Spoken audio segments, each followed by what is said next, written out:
Morning, Ellie.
We'll give a few more minutes for the others to pop in.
I have no idea. They should have been here on time like you were. That's why I try to give them a couple minutes. In the meantime, if you have any prayer requests, you can put that in. Otherwise, we'll start in a moment here.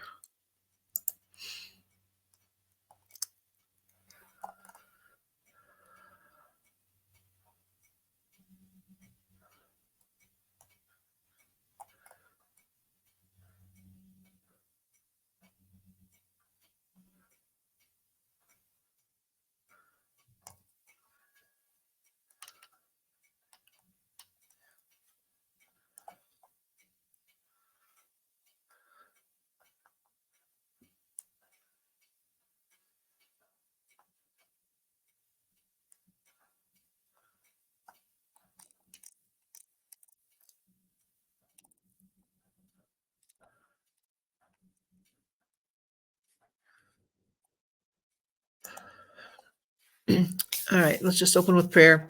Heavenly Father, we thank you for getting Ellie here today. We ask a blessing for the others who are absent or missing for whatever reasons.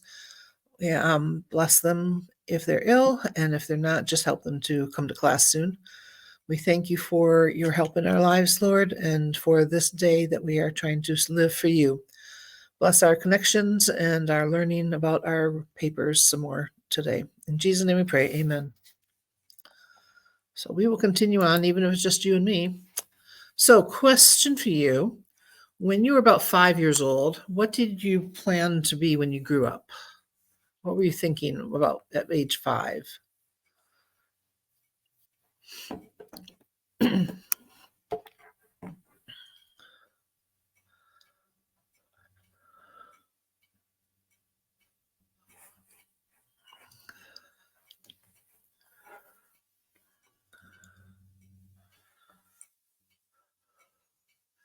artist or a princess or something. Okay. And then now that you're the age you are now, what do you think you want to be when you grow up?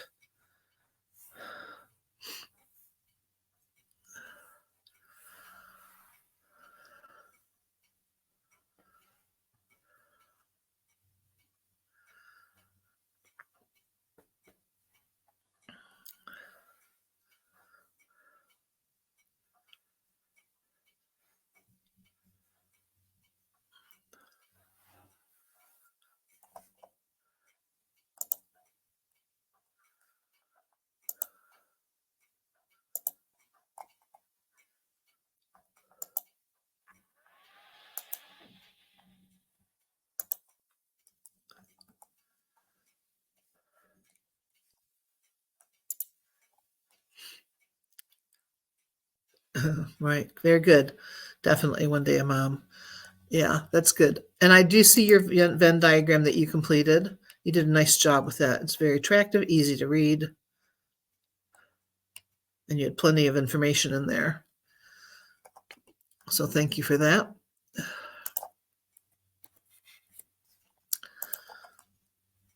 I think as we continue to grow up, as you learn more about different job opportunities, I think it makes a difference as far as what the education comes to each student about different jobs. I feel like in some years in my past, it was lacking. I think there was a group that I belonged to in maybe it was sixth grade that was all about um, if you wanted to work in a Christian field, like be a teacher, a social worker that was in a Christian field, be a youth minister, things like that. And of course, for women, that was limited there. And then the guys were encouraged they could also be pastors and so forth. That was the only discussion really of jobs in my elementary and junior high years. When I got into high school, there was a little more push because now we were aiming at what will we go to do in college. And there was a room where you could go to use a computer program and run through some interest tests. What are you interested in? Do you want to be outdoors or indoors? Would you like to work with your hands or would you like to work with paper? Those kind of choices. And then it would give you a suggested jobs. And depending on which way you went, it would be vastly different. Like you might come up with an ending saying you should be a forestry agent, somebody who works out in the forests, taking care of trees and watching out for forest fires and such. Or if you picked another selection, all of a sudden it says you should be a secretary in a business office. It's like, what? How could it be so different? So making these choices on that computer program were so crazy different that it kind of discouraged me to follow through on any of those. It truly, I kind of kept on going with my own choices after I met people and talked with teachers and classes and so forth. I think these days too, some of the public schools offer some counseling services where you can go in and talk to a counselor and you can talk through job opportunities, or they might have a job fair at some of the schools. Hi, Nora. Glad to have you here. I think the job fairs were kind of a good thing when they would bring in people who were already in those jobs. They'd set up a table, hand out little flyers or gifty things that you could take with you, trying to encourage you to be, policemen, firemen, nurses, business managers, etc. All sorts of different types of jobs would come and share that with the high schoolers. That was helpful. But as homeschoolers, you might get a little bit more limited because there aren't people really presenting to you those kind of job opportunities. So you are forced to do your own thoughts and exploration, plus discussing things through with your family and friends. So I do feel like there are some pluses to being in a big school that offers those opportunities.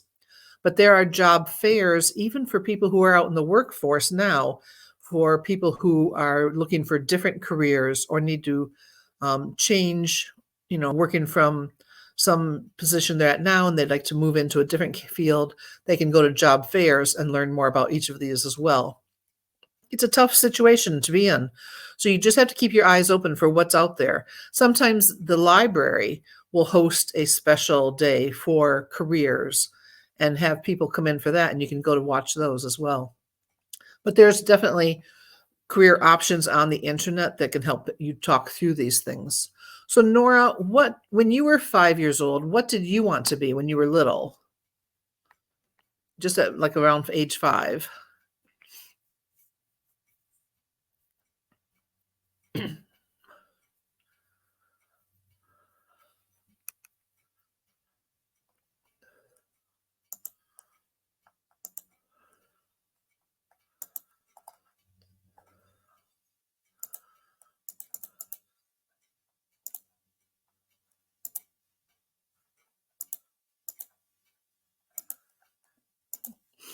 Okay, and then now what are you thinking of? What were your 2 choices this way? I didn't get a Venn diagram for you, so I'm not sure what 2 choices you're thinking of anymore. But, what would be 1 or 2 choices that you're thinking now you would like to be? Or what are the thoughts of what you're writing your paper on?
It still says you're typing, so I'm waiting. That's okay.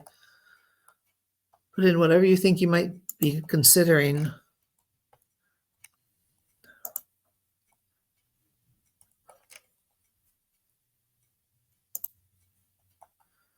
Let me pull up your thesis that you wrote.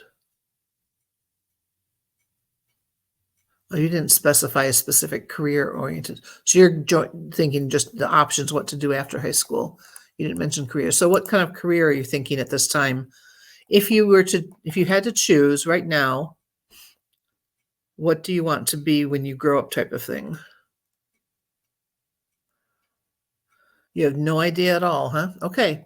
All right. So gap year does work. I mean, working for a year gives you an opportunity to spend more time thinking about it. Okay. So not leaning in any direction specifically. All right. Let's share our theses. I'm going to give you drawing privileges.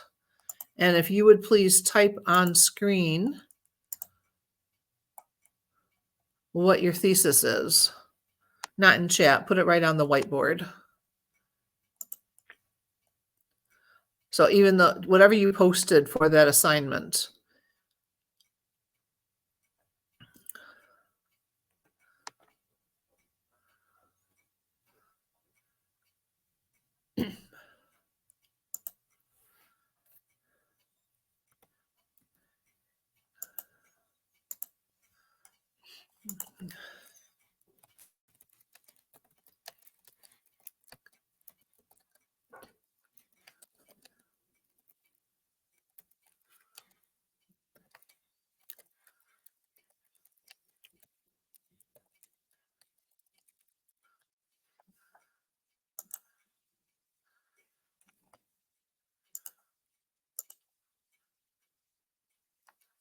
So if you need to, you can always go back and just copy paste what you put in for your assignment for the thesis. But you turned it in, but I'd like you to go grab it and put it here to share with each other, and we'll talk about them.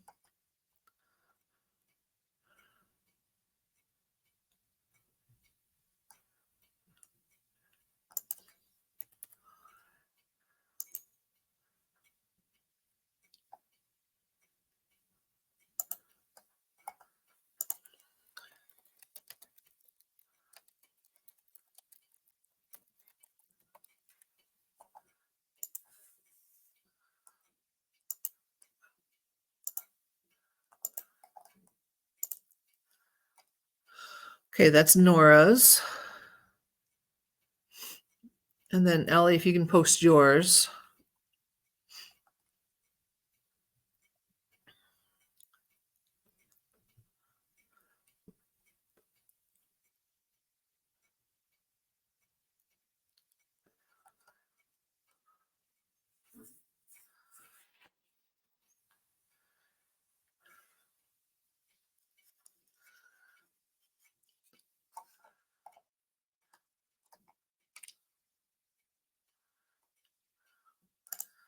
Do you need help doing that?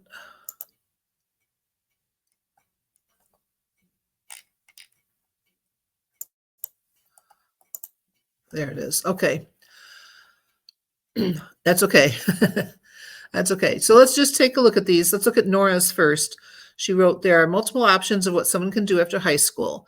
Some of these options include joining the workforce, the military, or going on to continue an academic career at a university. Okay, so I'm going to have you do some revision, Nora. To properly have a thesis for this assignment, you need to be comparing just two options. So I'd like you to pick either workforce and military, workforce and university, military and university, etc. Pick two of those three at this time.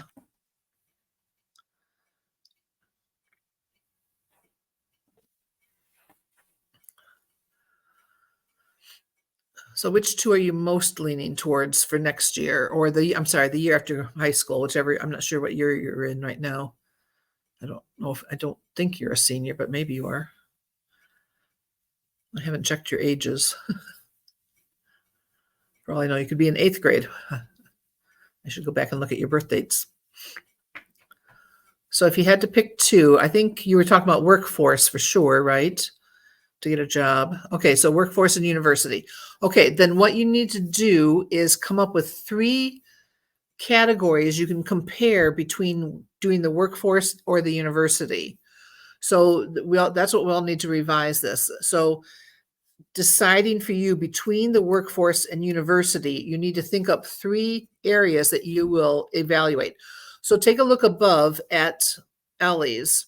She worked with me through texting the last day and a half or 2 days. So she got this pretty much ironed out. So she wrote the job of a teacher. Let me just shift that over a bit there. The job of a foreign missionary and the job of an elementary teacher differ in their location, yearly salary, and overall experience. So overall, that's pretty good. The one thing I'm going to just do is throw a comma there. So you have a comma between all 3 of your series items. But she has chosen location, salary, experience. She'll compare those 2 jobs for that. So what I need you to do is same thing as like you will start out talking about the, comparing joining the workforce or going on to have an academic career at university can be decided for you by going through 3 categories. So can you and Ellie come up with possible 3 categories for you? So Ellie, maybe you can help her think this through too. What kind of categories could going to work and going to the university, how could you compare those two? What 3 categories could Nora use?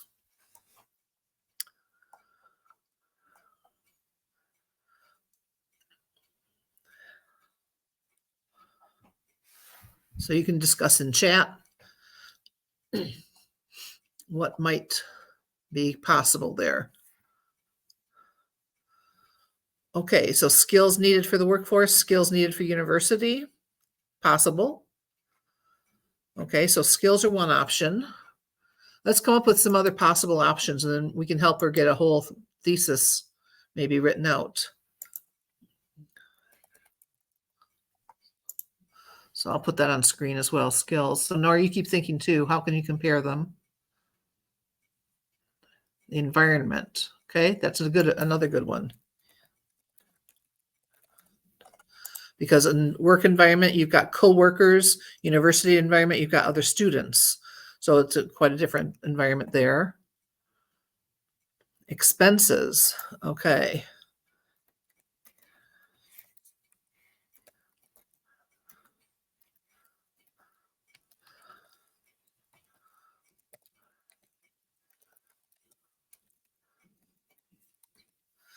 So expenses and financial needs, things like that. With the workforce, you're earning money. With a university, you're paying out money. So that whole expenses on both sides could be compared. Let's see if we can come up with some other possibilities. And Nora doesn't have to pick these three. Okay, Nora, these are just options for you.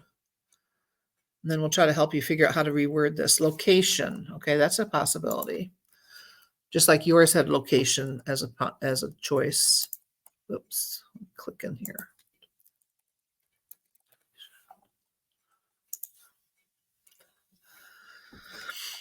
Let's see. Yeah, so workforce would be possibly close. University might be close, it might be far away. So Nora, let's see, you're in New York. Do you have a university or college that's close to your home that you would think about going to? Or would you want to go outside of the state or farther across the state?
Community college and SUNY. What's SUNY? I know NY is New York. Southern University of New York? I'm guessing. State University of New York. Okay. So there's a state university and a community college. Okay. So that's a possibility. If it was, depending on if you would want to go to one of those, a few around the state. So location 2 then would be, would you be living at the university, or would you still be able to live at home and travel to college? If it's community colleges, you can travel to it. Some universities are close, like mine, where I'm at. I'm close enough to Detroit, so Wayne State University is there. We've got Oakland University. There, and then there's community colleges. So there's 2 universities near me and some community colleges. Or there's online schools too. What about an online college or university? Taking online classes, just like you've done for homeschool. I've done that as well in learning some of my classes for my degree. Took some courses from Phoenix University, which is not in Michigan. Let's see what else.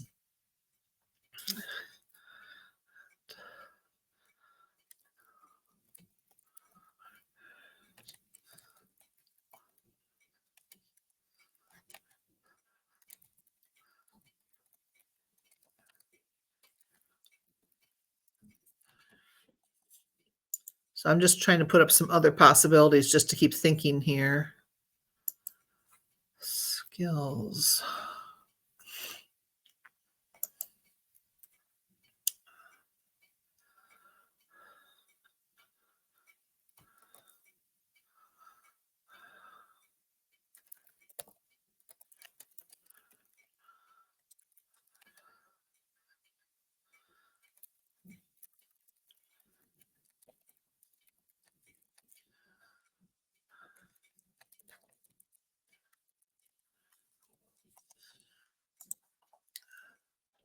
Okay, so maybe we can figure out how to word this then. So with Ellie, she had the job of a foreign missionary and the job of an elementary school teacher differ, and then she went on to the 3 points. So you could still use something like differ, but how do we word those?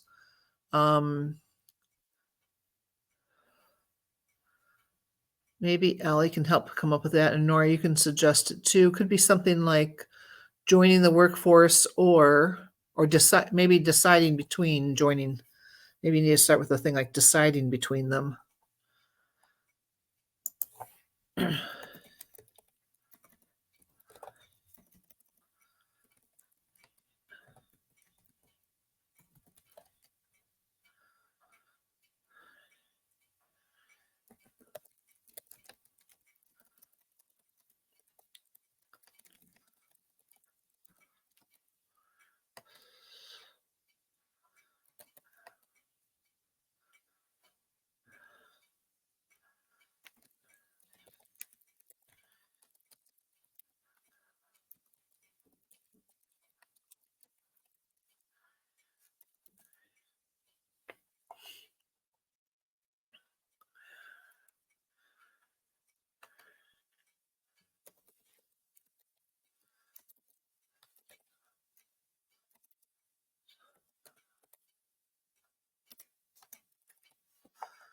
Maybe starting something like this, deciding between joining the workforce and continuing an academic career depends on blank, blank, blank, the three choices.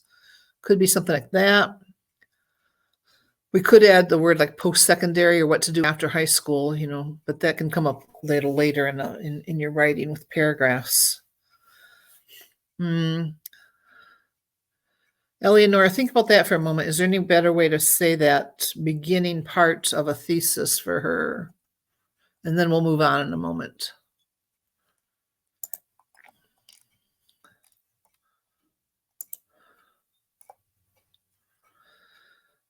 Too bad Amelia's not here, so we can help her too. Or Jordan, I don't know if Jordan's going to be joining us or not too much. Occasionally.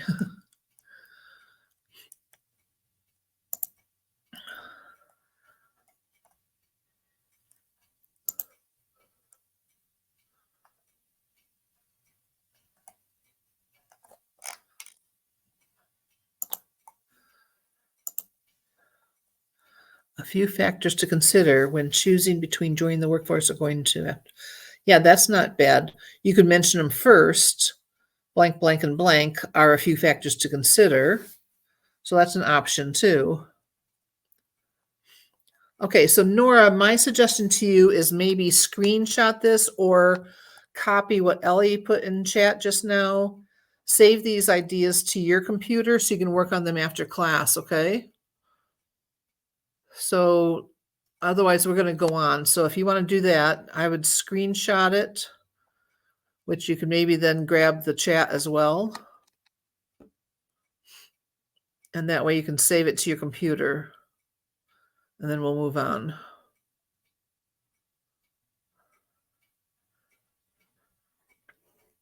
And that way you've got an example with Ellie's thesis as well.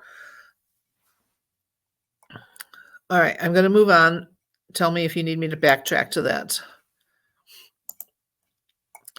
Okay, so timing, curiously, after talking about these possibilities, I saw this just after class. This post happened, it showed up on Facebook, that in Michigan, they have opened a Christian trade school that will help students with skilled work and faithful living. So it's kind of cool. It's like we haven't had a Christian trade school, I don't think. They've got trade schools around, like here's where you can learn machining, or here's where you can learn computer programming or coding, those kind of trade schools. Or, it could be anything else like learning carpentry and so forth. But this one will be Christian based, which is kind of cool. So I thought, very neat. I know. I don't know. You could check in that. You could just type in maybe Christian trade school and then your state name. So Christian trade school in Georgia. I mean, if it not, maybe there's one online, so I don't know if this group has a website yet online, but this is Lutheran based. Michigan District LCMS is Lutheran Church Missouri Synod. So it's a Lutheran type, and it's not super far from me either. So if I had any students, I would send them over there. If I had, schoolhouse students, not online. Obviously, none of you are in Michigan with me, so can't send you there. But that's cool. It was like timing. Wow. All right, so maybe consider that, looking through that. There's other options too for Christian opportunities. So you might even, just try searching on the internet as if there was some Christian suggestions for jobs in your state, or for Christian education needs and things like that. And sometimes the Christian college will also have some sort of a career information available. So you can even look at the Christian colleges that are in your state or anywhere, actually. They might have some online assistance. All right. So as you start considering these two main choices after high school, you'll need to start finding some sources. So we're going to aim for 5 sources. Yeah, this will be easy. Okay, so you have to have at least one interview. So if Nora's going along with entering the job force, she would have to pick someone who is currently in a job force that she might want to do. So you would have to try to find somebody, whether it's somebody from your church, your family, neighbors, someone that you know that would be willing to do an interview. So say you might have a neighbor who graduated from high school, but they didn't go on to university. So maybe they're working in some field, like a few miles from me, I have a nephew. He works in the trades, so he helps with electricians and small building projects. So I could interview someone like that. He's in the work field. He didn't want to go to college, so he never did. So that'd be a person I can interview. Or you can interview someone who's actually at university. Again, could be someone in the family or someone that you know who's gone that route. So it could be someone in the church. Again, you want to find somebody that's trustworthy that you can interview. Don't interview strangers. If you have anybody who you don't know really well, take other people with you, whether it's parents or someone who is responsible. So I'm not asking you to do anything unsafe. Please make sure you're totally safe with this. And that's why interviewing siblings and relatives and friends are the best way. But 5 sources altogether. So 1 has to be an interview, 2 could be an interview, but not more than 2. So you could do 1 for each choice. The electronic note cards, I'm going to have all this information in Schoology, of course, but I'm going to talk you through it just step by step. Okay. Basically, you start out by opening a new document in Word, or if you like your other forms that you use, PDF files or whatever, that's not horrible either. You want to make sure your paper is going to be set up for the MLA format. Usually with Microsoft Word, you can go up to the top and ask it to set your paper in MLA format, and it will automatically start using Times New Roman 12-point font. It'll have all the spacing set up properly. There is a video that I made, and I believe I have it in our help. Is it on the home page? Let me double check if that's where I put it. In the I will have to add it probably. The writing resources had a video that was from Miss Bontrager, but that one hasn't been coming up live for most students. So I might have to backtrack that and put my own in. I do have one that I made it as well. So I will probably add that. So our resources will have that. And it will show you how to format your paper step by step as far as getting your heading, your header, and making sure there's not extra space between your lines and so forth. So if you have any troubles with that, I'll have that in there. Okay, so once that's done, that's number 1. Number 2, you then keep this open while you're doing some research, and you add to it every time you're doing a new source. So whether you're using a book right there at the table next to you, or you're using an online website that you're gathering information from, that's fine. But you start grabbing information, and you look at first as what the source is. So number 3, your first source should be labeled A. So say you found a book that's suitable for this, that would be labeled A, or it's just a website, either one. And then what you want to do is gather all the works cited information as far as the copyright, the author, the date published, and so forth, okay? How do you make it do it for you? Like I said, I'll put the video up. It'll go through how to set it for you, okay? And do you use Word documents, Microsoft Word, or do you use Google Docs? Yes, okay.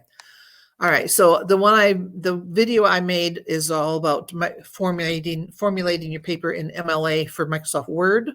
It does apply to other programs too, with just some minor adaptations. So if you use Word, that'll be perfect. All right, so once you start getting your source information, every time you get a new source, that will be the next letter. So if I'm using this web page, everything I get from this web page is the A. If I find another source online, that will be B. Or if it's my interview, that could be C. So every source gets a different alphabet letter. And each source is all put together on one page at a time. So everything I get for about letter A is all on one page. If I'm going to work with my next source B, I'm going to start a new page in Microsoft Word. I'll show you examples in a minute.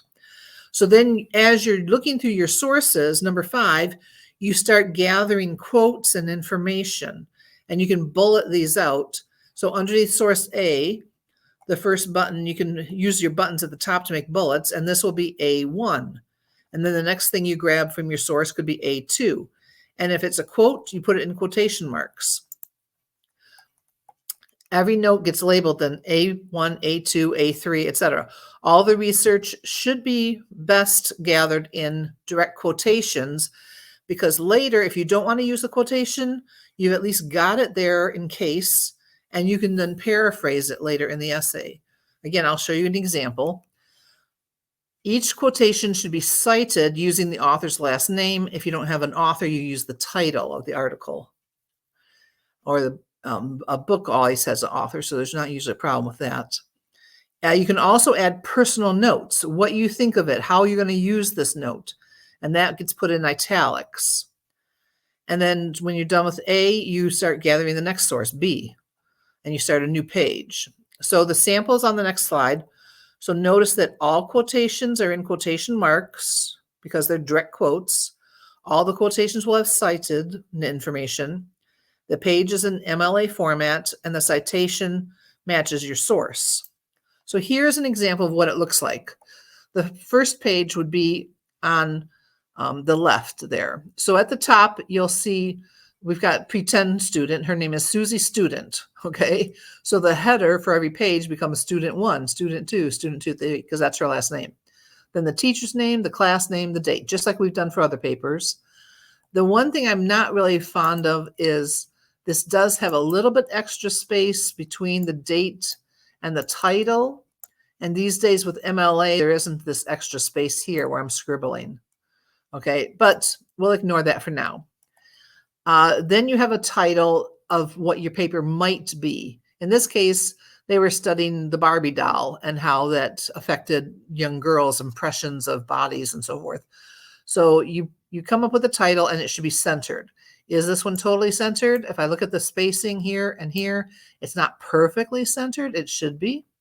So again, this example was grabbed because somebody had put this all together nice and neat, and it's close. It's really close. It's just not perfect.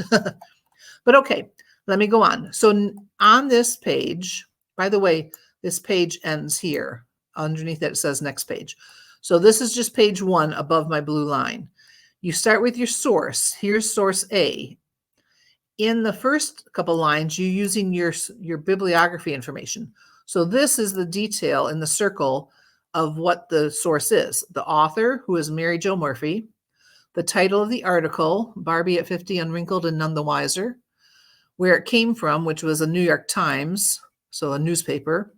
The date that it was published, who published it, or where it was published, and then some edition number, etc.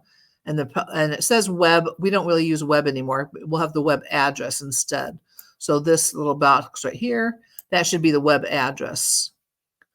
And then the date. All right, let me clear my stuff away so it doesn't get too cloggy. After you get that source information, then you start looking through that article for information you want.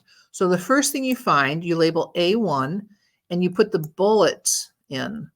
By clicking up above in your Microsoft Word document, you can click on bullet and then have it bulleted, and then you type in A1, and then notice that the next part is in quotation marks.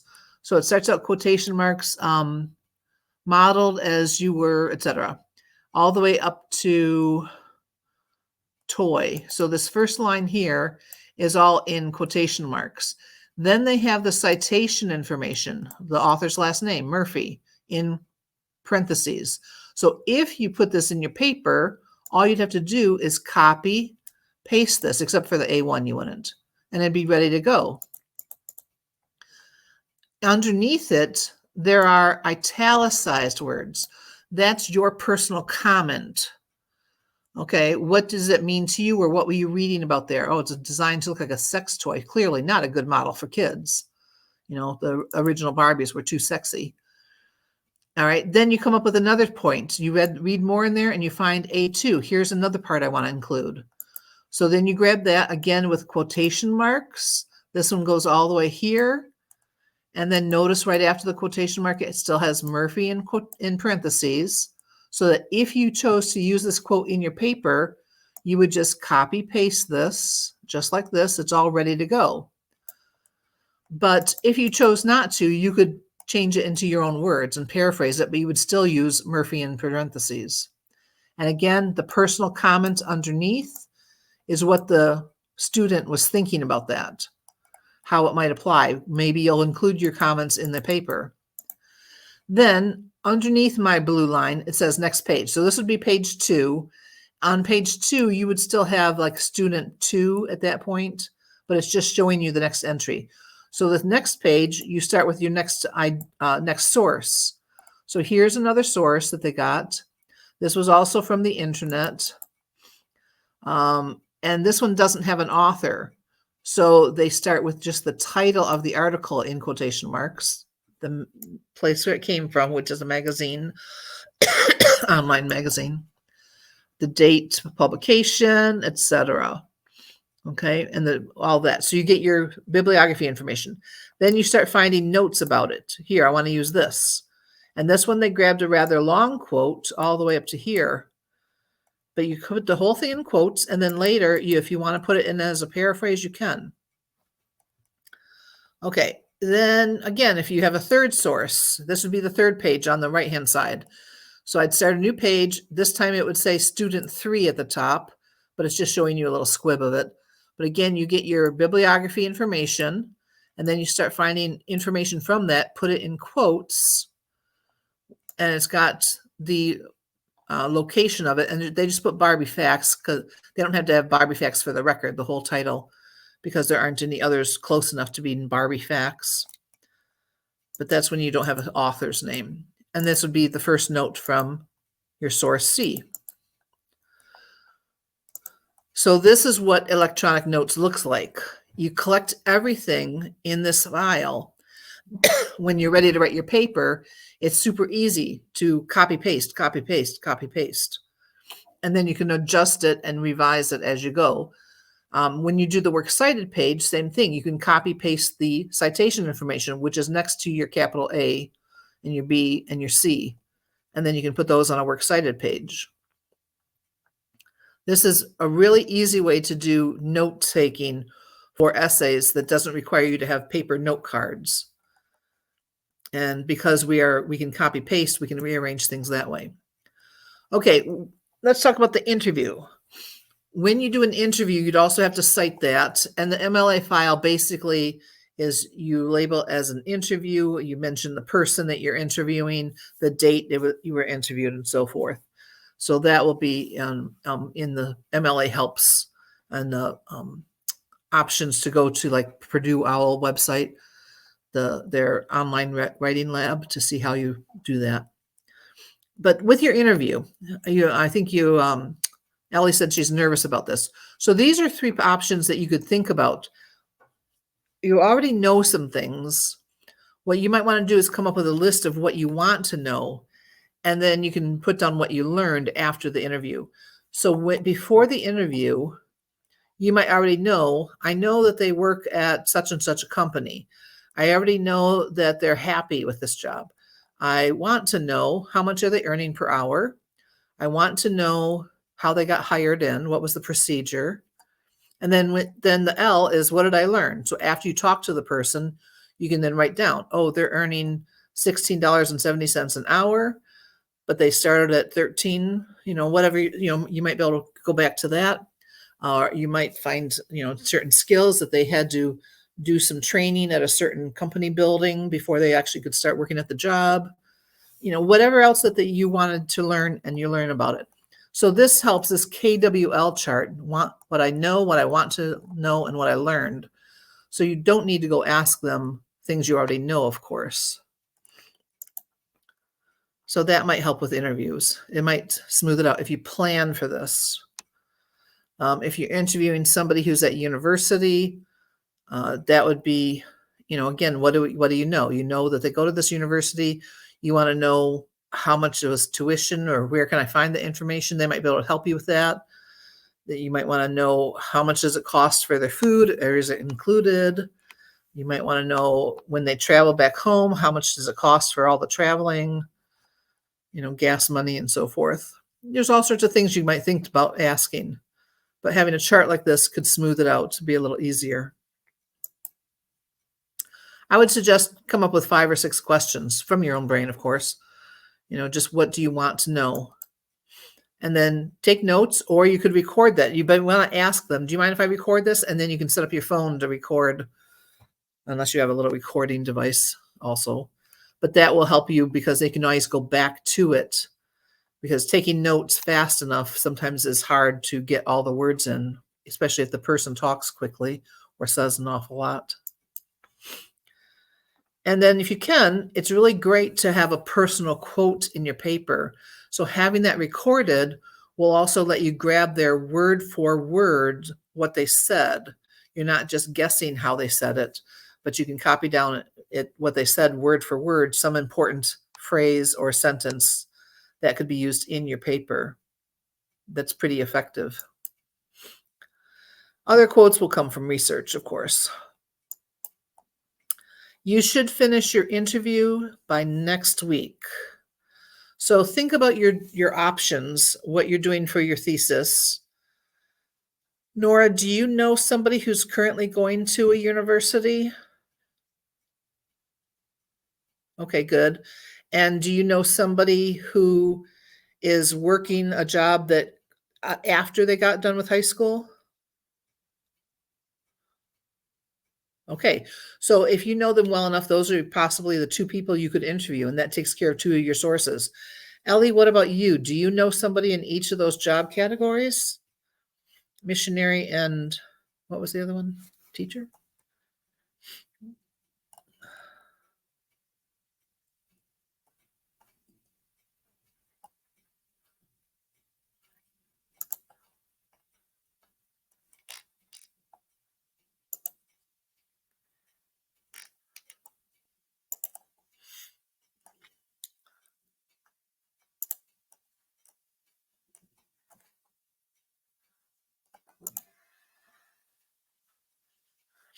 Okay, so you could at least have 1 interview. If you don't know anybody who's a missionary, you could check with your parents or other friends and see if they know anybody, or you could even ask your pastor if they know of anybody who was a missionary, or if they went on a missionary trip. That could also count too, because some people will go on like just a week-long missionary trip, and that might give you enough information. Like my church sends people out on mission trips often.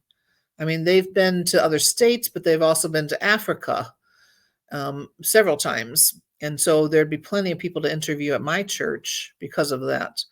So you need to talk that out and see. If you can't find a second interview, you can stick with just 1. That's okay. You need to have at least 1 interview for this paper. Oh, well, there you go. So maybe your pastor would be willing to let you interview them. Before interviews, girls, you definitely want to have all your questions planned out first. You don't want to take too much time of someone who's very busy, possibly. So executive pastor sounds like definitely busier than some of the others. A teacher might have a little more time after school, to talk with you. Someone who's in the workforce, for Nora, check with them on a day off or maybe before or after their job. You probably would need, I would say, plan for half an hour, and you should ask that person, it might take 15 minutes, it might take half an hour. I have a few questions for you, but you can see if you can do it, and do it face to face, the best way, so that you can actually get some recording done. You could even do it online, a Zoom call, if for some reason they weren't very available. So just like I could put you on camera and we could talk face to face by putting on mics and cameras, that would work too. And then you could record your Zoom call. So that's also another option. It counts.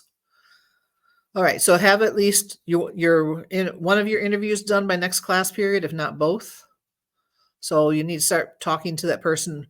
First, figure out your questions. What do you want to ask them? And then talk to the person and ask, can I interview you? If they're really super busy, well, that's going to be tough. You can also possibly send them questions ahead of time saying, in their interview, this is what I'd like to ask you. Well, today's Friday, so that's not bad. That's only 2 days away. You can ask them on Sunday, sure. I mean, like, I know I could email my pastor a question. He'll answer emails most times. I believe he will. I haven't emailed him often. I don't know if I've ever emailed him. Oh yeah, I probably have, because we met once before on a different issue. So it depends. But yeah, if Sunday is the day that we talk to him, okay. So plan ahead. And then option is too that if they are curious about what you'll ask, you can tell them, I'll give you a list of my questions that I'd like to have you answer when I come, just in case there's something that they don't have an answer to, or they might have to look it up because they can't remember if it was a question that happened back a while. Okay, let's go on. Comparison contrast, your Venn diagrams. Nora, I didn't get yours, but I did get Ellie's. So the Venn diagram was assigned last week, so you still want to get that done, Nora, by the way. But I'm going to show you different ways to organize this essay, which are similar to doing a Venn diagram, but yet not. So I've got the visual on the next slide, but there's 2 ways you can organize your paper. You can do part by part, point by point. This is organizing by the categories you're examining. And within each paragraph, you compare the similarities and then the differences about both of these post-secondary choices. Or option 2, you could be whole by whole, kind of a block method. And this is organizing the comparison and contrast all in one section. You first focus on similarities, and then later you'll focus on all the differences, not all the different categories. For either one, your conclusion then examines which one seems most appealing if you can make a decision based on this research. Obviously, this is for a paper for school. It doesn't mean, oh, for sure I'm going to do this when I grow up. But it's like, what is the most logical conclusion after all the research you do? So here's kind of a visual aid. If you do, oops, backtrack. I didn't mean to click that. If you do the first option, you will have a 5-paragraph essay. The second paragraph is a 4-paragraph essay, but they're larger sections. So let's just look at the one on the left first. We start with our introductory paragraph. We end with our conclusion paragraph. Then you'll have 3 body paragraphs, and those 3 are what your comparisons are. So say you're going to compare expenses. The second one will be about your personal desires, and the third one will be about some testimonials. And then you're comparing the 2 options. The 2 options would be I'm going to work, or I'm going to university, or I'm going to be a teacher, or I'm going to be a missionary. Those would be the 2 options, and you would compare each of them in all 3 paragraphs. So in the first one on the left, you would compare the expenses for teaching compared to the expenses for missionary, or compare the expenses for the workforce and the expenses for university in the first paragraph. And then you go on to the second paragraph. And again, in that paragraph, you talk about both options, but one category. The other way to do this block version is you still start with an intro and you end with a conclusion, But in the first paragraph, which can be larger than the normal, so you'd be more like a 7 to 10 sentence at least, not whereas the first version you might be as short as 5 sentences. So this will be a little bit longer. You would talk about one option and all 3 points. So if you're going to do the workforce, say if this was a workforce thing, you would then in that paragraph only talk about the workforce, not the university. And in that paragraph, you'll talk about the expenses and the personal desire and the testimonial, whatever your 3 points are. Or if it'd be teaching, you talk about the teaching here, the teaching expenses, the teaching desire, the teaching testimonial, which is like your interview. And then in the next paragraph, you would talk about your other option, university or missionary for you guys. So if you're talking about the missionary, now you talk about how missionary expenses, the missional desire, the testimonials, all about the missionary. You don't talk about the teacher anymore. Or if you're doing the university here, you're not going to talk about the workforce. You're just talking about university. So these are the 2 options. You can write 5 paragraphs where your 3 options are going to be split by your 3 points of your thesis. Or you can do 4 paragraphs where you have 1 paragraph about one option and another paragraph about the other option. No, not that kind of testimony. A testimonial could be any kind of personal documentation that they've said. So this is just an example. You don't have to have testimonials. This was just a visual example. So think of testimonials being like, instead of that line, it'd be your interview answers, or whatever your 3rd point is. So in your case, you had location, yearly salary, and experience. So instead of expenses, desire, and testimonial, that's what your 3 would be. It'd be first you're going to talk about their location, then the salary, then their experience. Now, and the testimonial experience, that's where you have your interview information probably. And then with Nora, hers would be maybe more about expenses, location, and whatever else she chooses. So these are those 3 on the screen: expenses, desire, testimonial. That's just a sample.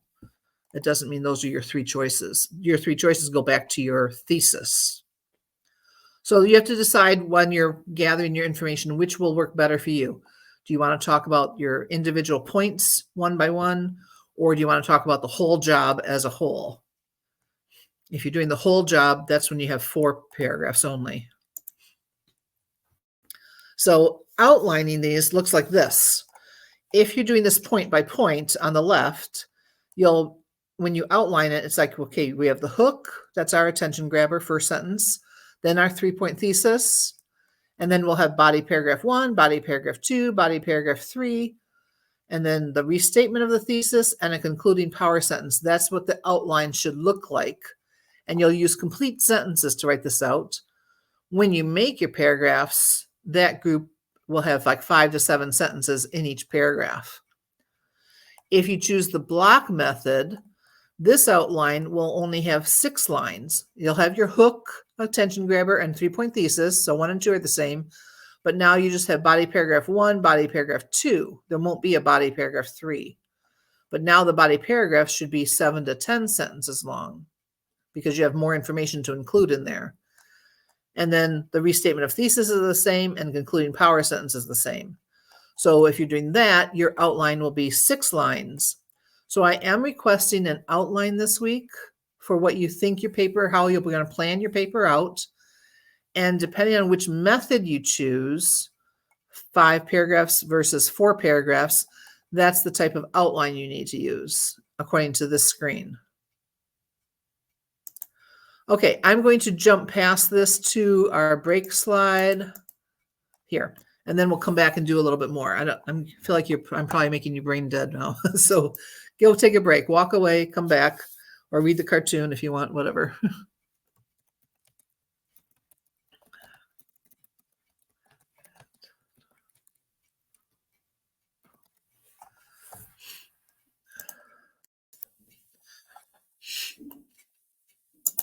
Okay, this is a sample outline of what I was just mentioning to you. So Sorry, my buttons are popping up in my face here. Okay, sorry. The left version, again, is when you have 3 body paragraphs. The first 2 parts, Roman numeral 1 and Roman numeral 2, become your introduction along with other sentences, but that's your hook and your thesis. And then the bottom 2, Roman numeral 6 and Roman numeral 7, are your conclusion. So the restated thesis and your final power statement. And if you look at them, they can both be similar. Depending on how you apply yourself, you might end up being able to use the same closing statement for either version of it, although the wording of the thesis needs to be slightly different. So if you just look at the thesis, Roman numeral 2, this says on the left side, a comparison of associate conditions, academic performance, and philosophical direction of homeschool and public school will provide information for making an intelligent choice between the 2 alternatives. So this is a paper about should you go to public school or homeschool. And it gives you 3 categories there. And that's underlined. So those are what you're comparing. So therefore, you have 3 body paragraphs, 1 for each of those underlined terms. In the right-hand side, this is the block method, where you're going to compare all together homeschools in 1 paragraph, public schools in 1 paragraph. So the wording of the thesis kind of flips around. It's a comparison of homeschools and public schools regarding, and then the 3 points. So in Roman numeral 3, you're talking about just homeschools, and you're going to talk about all of those 3 points for homeschools. And then in Roman numeral 4, you're talking about just public schools, but all of those 3 points. So this is an outline that you might turn in. Complete sentences, capitals and periods, but depending on which choice you're going to go, whether you're going to talk about your points first, 1, 2, 3, or your categories that you're choosing, your jobs or your schooling or whatever, that's in blue. So depending. So this is kind of what I'm looking for homework for the outline. Again, you are welcome to come back. There's more about the similarities there, and then you can talk about differences. That's another variety of doing things that you can mention that, but it's something that you can put within each paragraph as well. All right, so this is where we're at. We found our topic. We're going to discuss what we're doing for post-secondary choices. You've written a thesis. Nora's going to smooth hers out a bit. And then now this week, I want you to develop a 6 or 7 sentence outline like I showed you just now. And you might need to revise the thesis first, of course, to get that in there. And then start taking notes. Find your sources. Online is great. You're welcome to grab a book or a magazine out of a library as well. And start taking notes using the electronic notes version. Next week, we will develop our introduction, write the body, conclusion, and the works cited page. And then there'll be some revising, editing, and this publishing share thing is something fun coming up later, but about this paper. So we're not doing that yet. So this week, outline and take notes, take notes, take notes. Grab those quotes and try to get your interviews done as well. All right, we're going to shift into grammar for the rest of this class, mostly. If you have any questions about the paper, you can, of course, text me and email me. All right, punctuation rules and some key words. I stands for independent clause. An independent clause has a subject and a predicate, a noun and a verb. I, comma, C/CI is an independent clause, then a comma. The C/C stands for coordinating conjunction, and then another I, independent clause. The coordinating conjunctions are our fanboys, for, and, nor, but, or, yet, so.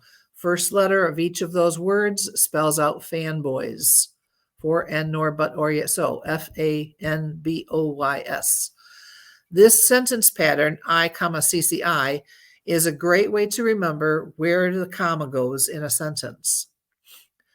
Another sentence pattern, I sub I, or the slightly close to that is sub I, comma I, is using subordinators in your sentences.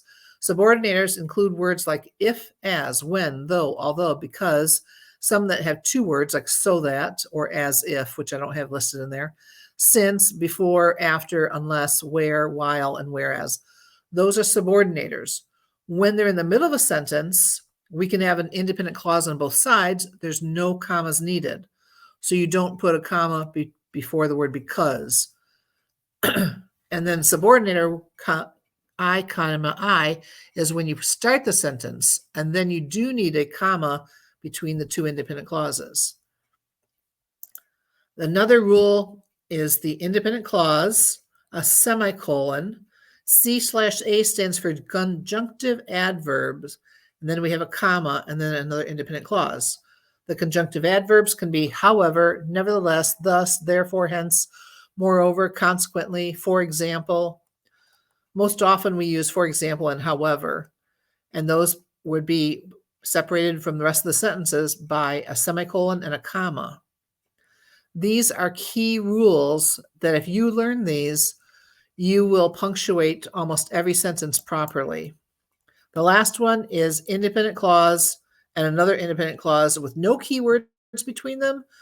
You can't throw a comma in there. That'd be a comma splice, which is a no-no, but you can put a semicolon between them.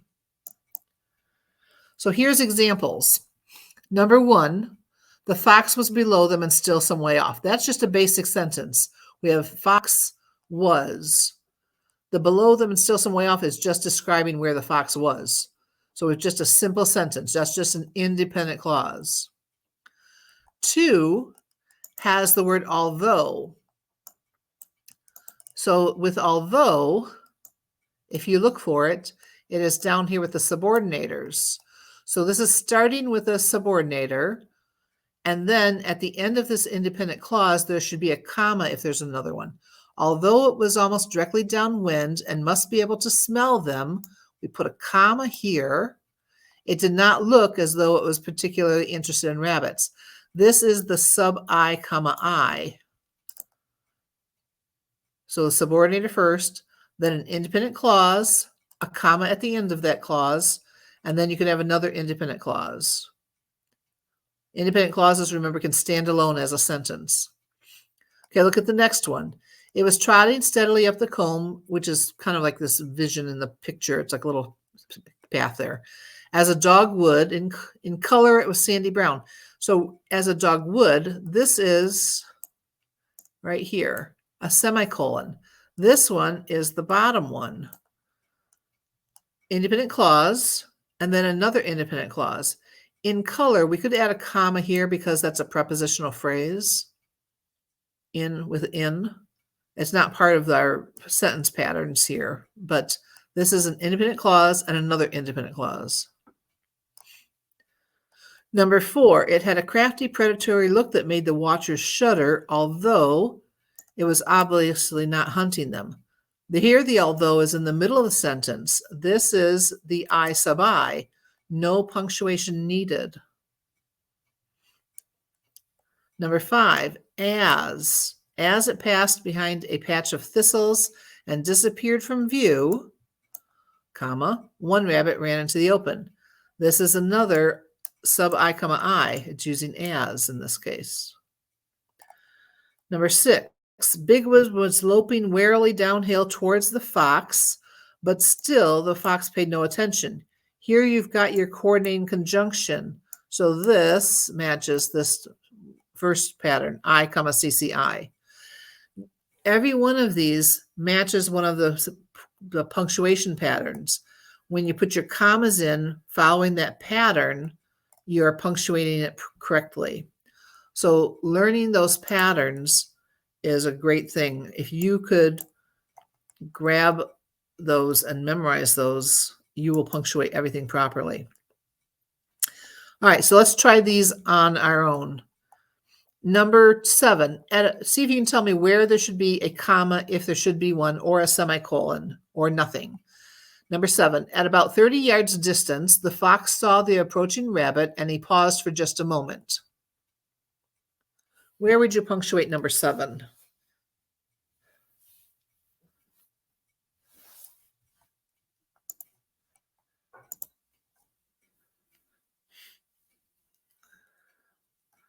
Distance, comma. Right. Okay, now this is a prepositional phrase. There's no subject and verb in there, but it starts with a preposition. So we do commas after prepositions as phrases, especially if they're like 5 words long. We definitely want a comma. There's another spot in this sentence. Nora, do you see where else you would put a punctuation mark?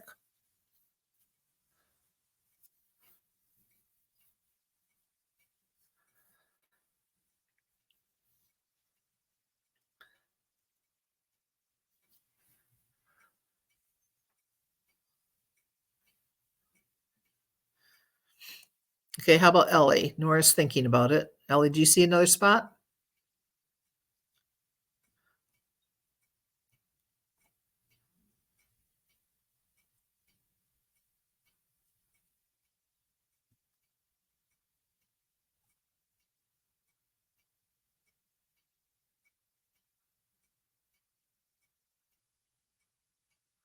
Actually, we wouldn't put something between paused and for.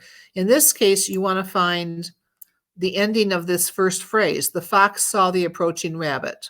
That could be a sentence by itself.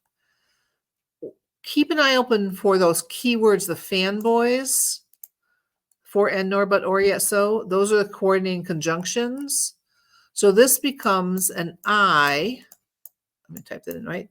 And then the comma, and then the coordinating conjunction. And then there's another independent clause. He paused for just a moment. That's okay.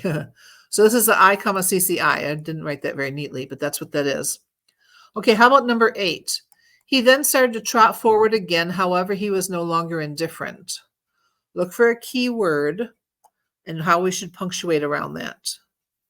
Nora, you got a guess on that one? Good. After, however, we definitely want a comma. So that puts us into one of those at the bottom that has a comma. There's more, though.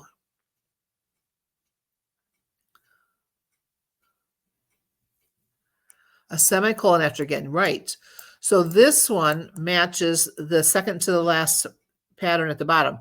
This is the I, independent clause. So this first one is an independent clause. He then started to trot forward again. And then you have your semicolon. And then this is the conjunctive adverb, C/A, and then the comma, and then the rest, another independent clause. He was no longer indifferent. Good. Okay, how about number 9? The fox was almost upon him before Bigwig turned and began to limp up the north side of the combe toward the trees of the belt.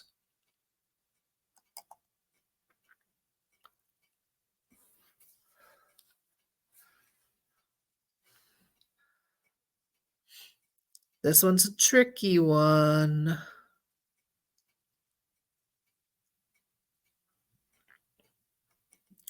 This one actually is correct the way it is, because before is a preposition. We don't want commas in front of prepositions typically. If you started with a preposition, like number 7 started with a prepositional phrase, then you might have a comma after it. But the fox was almost upon him before Bigwig turned and began to limp up the north side of the combe toward the trees of the belt. Long sentence, but there's no punctuation needed. Curious, but that's the way it is.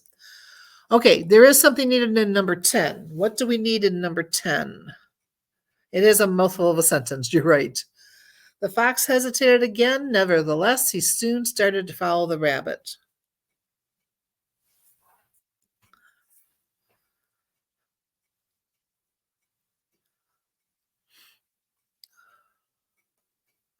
Semicolon after again, just like number 8 had, right? And then, because we've got the semicolon, we look for that keyword. We see nevertheless, a comma, right? Good. All right, let me have you do number 14. We'll skip ahead. What do we need in number 14? He disappeared and the fox followed.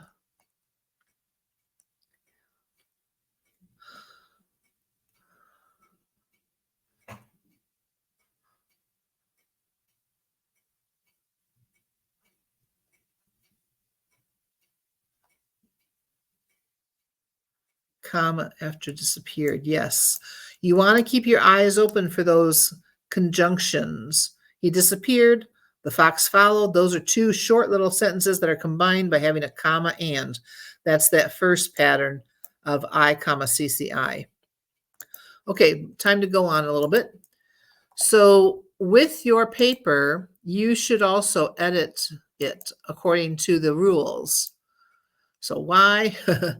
Because if you edit it properly, you will then see that almost every sentence you write will fit one of these patterns.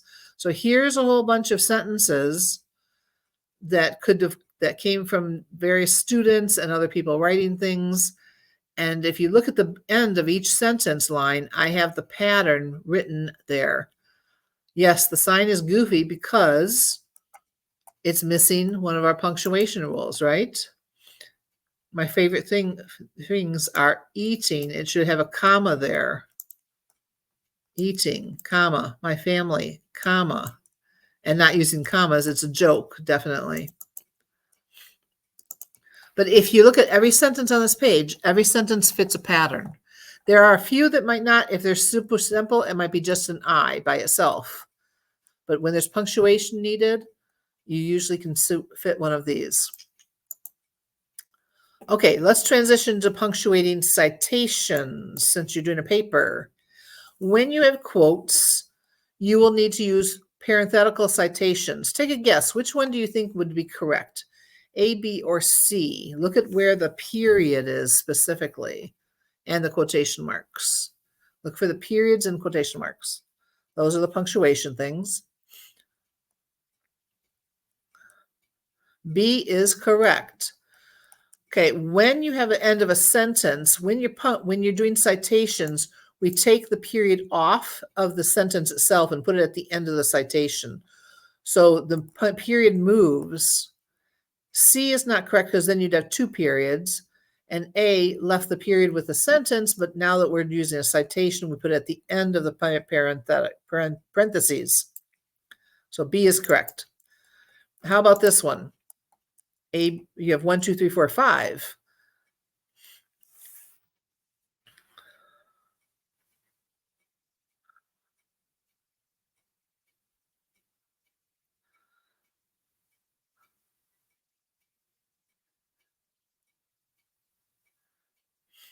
So we're just using the quote, pray without ceasing. We read this in the King James Bible. It was in 1 Thessalonians 5, verse 17.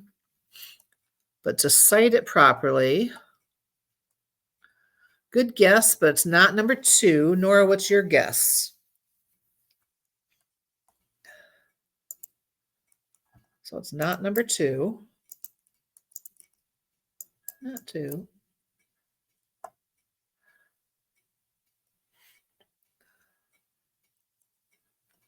4 or 5. Good. You're almost correct. It's one or the other. So look at the differences, okay? Pray without ceasing, comma, quotation mark. That's okay. But in the quotation, in the parentheses, you have both parts. And then you have to, do you know if you get to abbreviate or not? You are allowed to abbreviate, so long as it makes sense that you don't get confused. The one I would not abbreviate would be Philemon and Philippians, because Philemon and Philippians both are like PHIL, so people might get mixed up with that. But yes, you are allowed to abbreviate. So 4 is the best choice. Citations will use periods to separate chapter and verse. So Thessalonians period 5.17. Look at that too. Oh, that's one other thing I didn't mention. Look at between the 5 and the 17. This is kind of weird how Bible's citations do this. I don't know who made this rule. I don't agree with it. But correctly, this is what we're supposed to do. We are supposed to put a period. So it's 1 Thess period 5 period 17. If you quote for the Bible. So if you decide to use you on a Bible verse, you start with your version, put a comma, put the citation where it comes from, but change the colon to a period. Yeah, weird, right? It is. This is current, what they have decided, periods between all elements, basically, is what they do. So they start putting periods between too many things. So I think most Christians would go like, what? Don't do that. But they do. So that's a weird reason, but okay. All right, going into works cited entry. Most often what you need with your Bible would be the title of the Bible, if there's any editing information from it, and then the publisher and the year. So in this case, this is the Bible Authorized King James Version. That was the name on that person's Bible. The Bible said it was edited by Robert Carroll and Stephen Prickett. It was published by Oxford UP, and then it was published in 2008. When you're using it in your paragraphs, you can just write Bible Genesis 5.2. If there's other Bibles you're using, you could put Bible KJV, something like that, to specify. But you typically use the first words in your works cited entry. We don't have to have the word the. So in this case, it'd be Bible and then your verse, and with a period between it. A little weird, but this is how it goes. So because I know our class likes to use biblical citations. Here's another version. In this case, their Bible was called Holy Bible on the outside. It was the American Standard Version. It was published, just the Bible Domain Publishing was all it was mentioned in 2013. So now you would call it Holy Bible. And whatever your verse you're quoting, again, John, it'd be 1:1. And that's what goes in parentheses in your paper, in your essay. So the works cited page at the back of your paper would have this. But in their parentheses, the parenthetical citation, you just need Holy Bible each time you use it. Okay, so the MLA recommends abbreviating different books of the Bible. So you are allowed to abbreviate. And then again, the period. Oops, I just clicked on something that made it live. The N, okay, I need not click on my page because that pink is coming up live and sending me off into some other page. The EN dash is 2 hyphens typed in a row, and it will show up like the 3 underneath the Ezekiel 1.5 dash 1.6. So it means Ezekiel 5 through 6. Either way, you can have 1:5-6 or 1:5-1:6. Or if it's going into another chapter, 1:5-2.1. So those are okay. But the dash is hitting the hyphen 2 times. And most programs will then make a long dash for you instead of just a short hyphen. So that's another thing if you're doing more than one verse. And then the first Bible citation should include the Bible's title, abbreviated if necessary. So again, the last one shows the in-text citation, ESV Bible, comma, Genesis 5:2. And then in the future, you can just write Bible or ESV if you're not using other versions of it. Okay, let's do a little punctuation fix for the last section here. What's missing in the first sentence? Tolkien's use of songs brings humor to an uncomfortable situation for Bilbo. What's missing?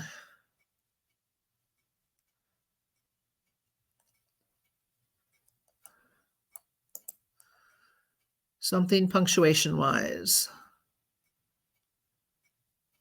You've been lied to your whole life. Just rules have changed. Okay, we just need an apostrophe here. Tolkien's use of songs. So we're talking about J.R.R. Tolkien, who wrote,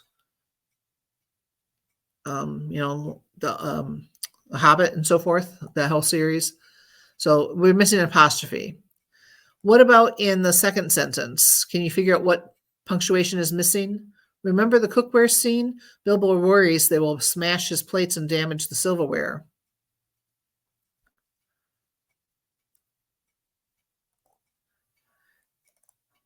Yep, we'd have to have a question mark there because you're asking a question. Remember the cookware scene? Okay, good. How about this? What's missing here?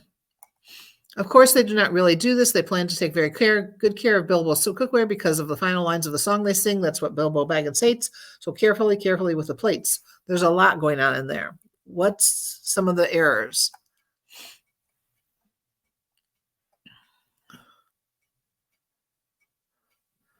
Let's see if you can find most of them. We're almost done. I've got 2 slides left. Do this. They do not really do this. Okay, we could put a period there. Because T is still small, let's change it to a semicolon. We can make it an I semicolon I.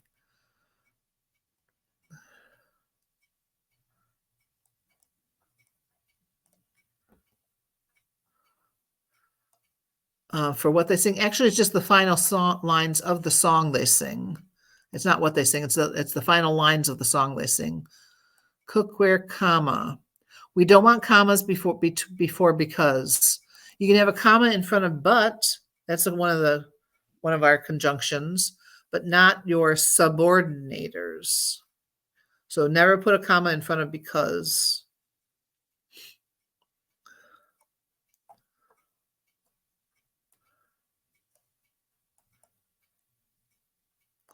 That's okay, right? We're naming song here.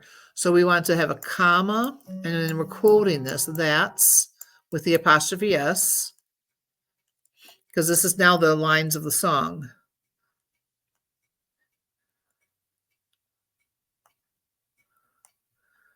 Parentheses, we just need quotes around what they sing. So with the other quote, the ending of that would be over here. I'm going to help you out because we're running out of time.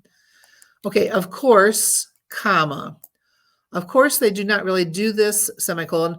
They plan to take very good care of Bilbo's, so make an apostrophe, it's possessive cookware, because in the final lines of the song, comma, we can have something here, they sing, comma, that's what Bilbo Baggins hates, so carefully, carefully with the plates.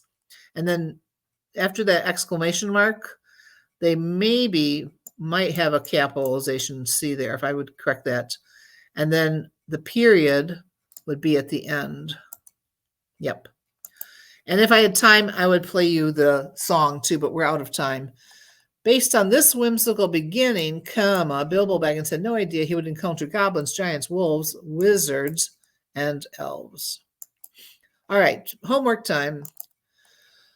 I recommend reviewing some pages in Writer's Ink. It talks about using the sources and avoiding plagiarism.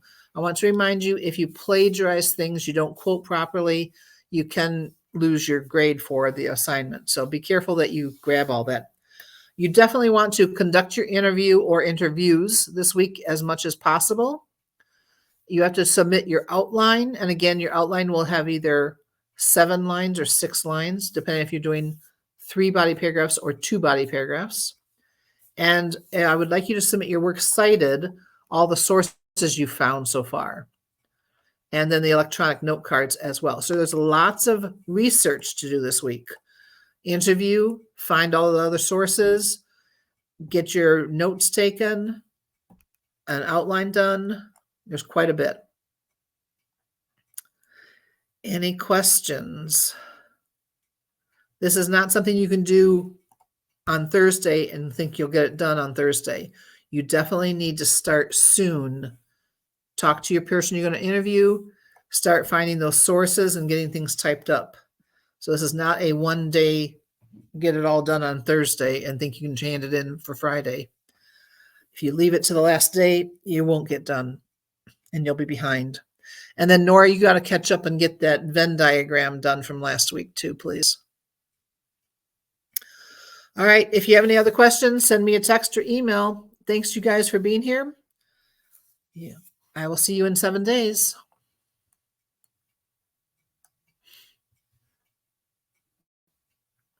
Thank you. Bye.